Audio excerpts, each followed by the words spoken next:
Hello students, welcome to the video.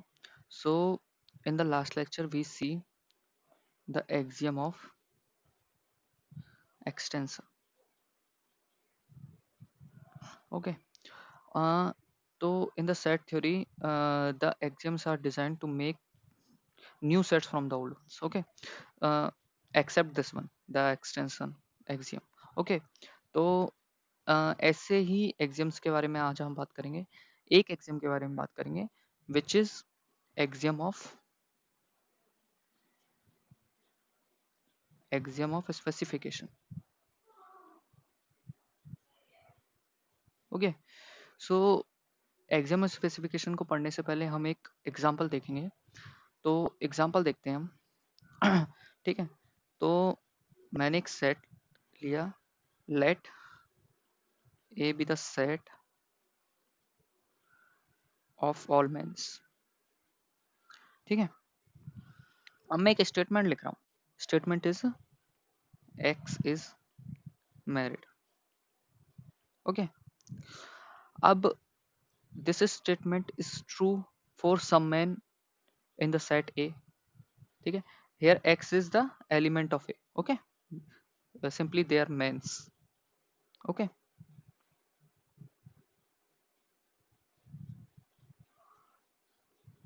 ठीक है. तो ये स्टेटमेंट सेट ए के कुछ एलिमेंट्स के लिए ट्रू है और कुछ के लिए फॉल्स है. ओके. तो मैं इस स्टेटमेंट को लेके यदि एक कलेक्शन बनाऊं तो वो एक सेट होगा. ठीक है. जैसे कि ये स्टेटमेंट है एक्स इज मैरिड. तो वो सारे मेंस का कलेक्शन हो जाएगा जो मैरिड है. Okay. Similarly for x is unmarried.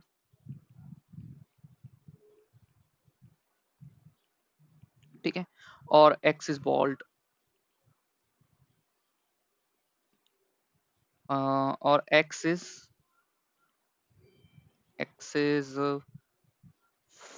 5 feet tall. Okay. So these are the statements for the set A. Okay. So they'll make a collection and that collection will be a set if this statement is well defined.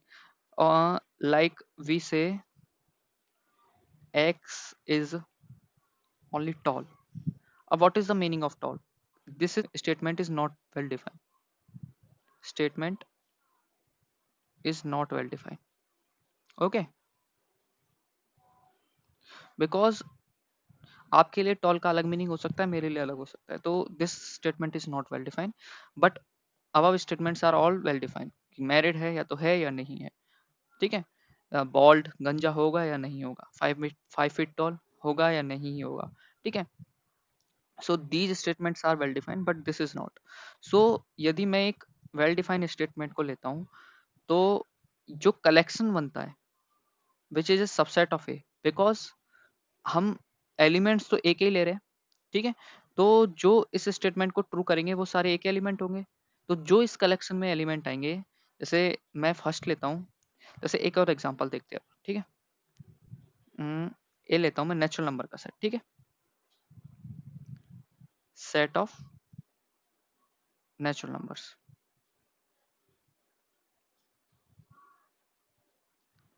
और statement ले रहा हूँ मैं. Statement है मेरा the number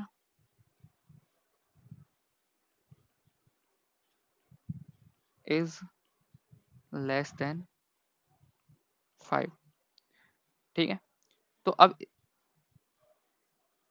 अब इस statement का लेके मैं एक कलेक्शन बना रहा हूँ. तो इस स्टेटमेंट के कलेक्शन में क्या क्या एलिमेंट आएंगे. 1 2 3 एंड 4. ये द नंबर्स, ये नंबर्स आ रहे हैं वो ए से आ रहे हैं. ठीक है. ओके. तो इस स्टेटमेंट में कौन कौन से एलिमेंट आएंगे. 1 2 3 4. क्यों आएंगे. क्योंकि मैंने कहा है कि 5 से छोटे हैं. तो 5 से छोटे तो 4 ही नंबर होते हैं नेचुरल नंबर्स में. 1 2 एंड 3 एंड 4. ठीक है. तो मैं इसको बी मान लेता हूँ. ठीक है. अब ये सेट तो है पर ये क्या सबसेट होगा बी ए का. होगा क्योंकि इसके सारे एलिमेंट्स 1 भी नेचुरल नंबर ए में अंदर जाएगा, 2 भी ए के अंदर जाएगा, 3 भी जाएगा एंड 4 भी जाएगा. ठीक है. तो चारों के चारों एलिमेंट ए के अंदर हैं आपके. तो बी है वो क्या हो जाएगा आपका B is a subset of A. ठीक है, तो यहाँ से अपन ने क्या बोला कि अपन एक स्टेटमेंट को लेके एक कलेक्शन बना सकते हैं, और वो कलेक्शन होगा, वो तुम्हारे बड़े सेट का सबसेट होता है। ठीक है, इसको मैथमेटिकली लिखते कैसे हैं वो देख लेते हैं। ठीक है, मैं बी को लिखूंगा कैसे मैथमेटिकली। बी को लिखेंगे अपन बी इक्वल टू, ओके, मैं स्टेटमेंट को नाम दे देता हूँ S x. X is less than 5। Okay, x मेरा कहाँ से आ रहा है, ए के अंदर से। ठीक है, तो इसको लिखते कैसे हैं कि पहले तो एक्स मेरा कहाँ से आ रहा है, ए के अंदर से। ठीक है, एक्स ए के अंदर से आ रहा है। सेकंड थिंग, हम लगाएंगे कोलन।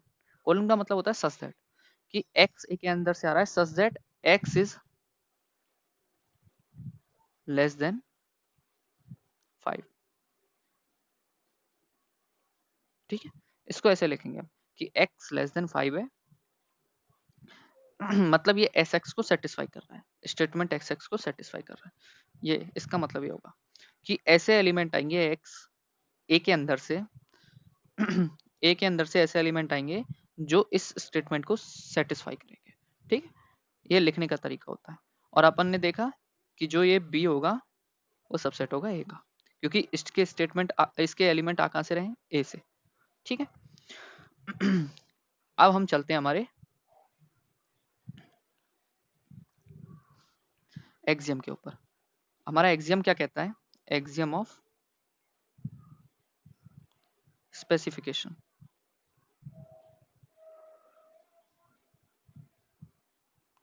ये एक्सियम बोलता क्या है, to every set A and every condition S x there there corresponds a set B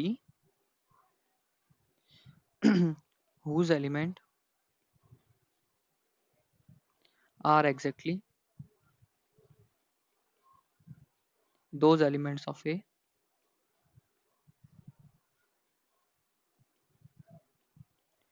which for which Sx hold। Okay, ये मैंने बोला कि जो B होगा वो एक सेट होगा। ठीक है, this will be A set जिसके एलिमेंट्स कहाँ से आएंगे, ए से, और वो एस एक्स को सेटिस्फाई करेगा। ठीक है, ये तीन चीज इंपॉर्टेंट है कि दो जो कलेक्शन होगा वो सेट होगा, उसके एलिमेंट्स ए से आएंगे, और वो एस एक्स को होल्ड करेगा। ठीक है, लिखने का तरीका मैं एक और बार दिखा देता हूँ कि इसको लिखेंगे कैसे। B equal to x belongs to A such that S x, कि वो एस एक्स को होल्ड कर रहा है। ठीक है, हम एक और एग्जांपल देख लेते हैं।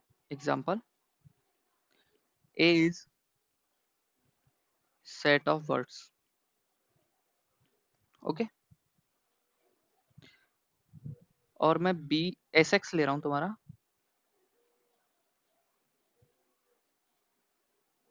Those words those birds which can not fly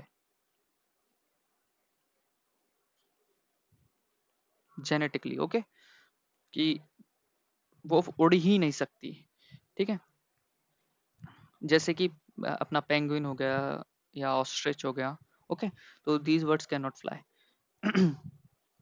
okay, तो दिस स्टेटमेंट, जो इस स्टेटमेंट को सेटिस्फाई करेंगे वो अपने किसके, ए से मैं एलिमेंट्स लूंगा, और वो एलिमेंट्स इस स्टेटमेंट को सेटिस्फाई करना चाहिए। तो वो जो सेट होगा, कलेक्शन होगा, वो एक सेट बनाएगा, और उसके एलिमेंट्स कहाँ से आएंगे, ए से आएंगे, और वो एस एक्स को सेटिस्फाई करेंगे। ओके, जैसे इसमें इस स्पेसिफिकली क्या होगा, x belongs to A such that x can not fly. Okay, thank you so much for watching. मिलते हैं अगली वीडियो में। Thank you.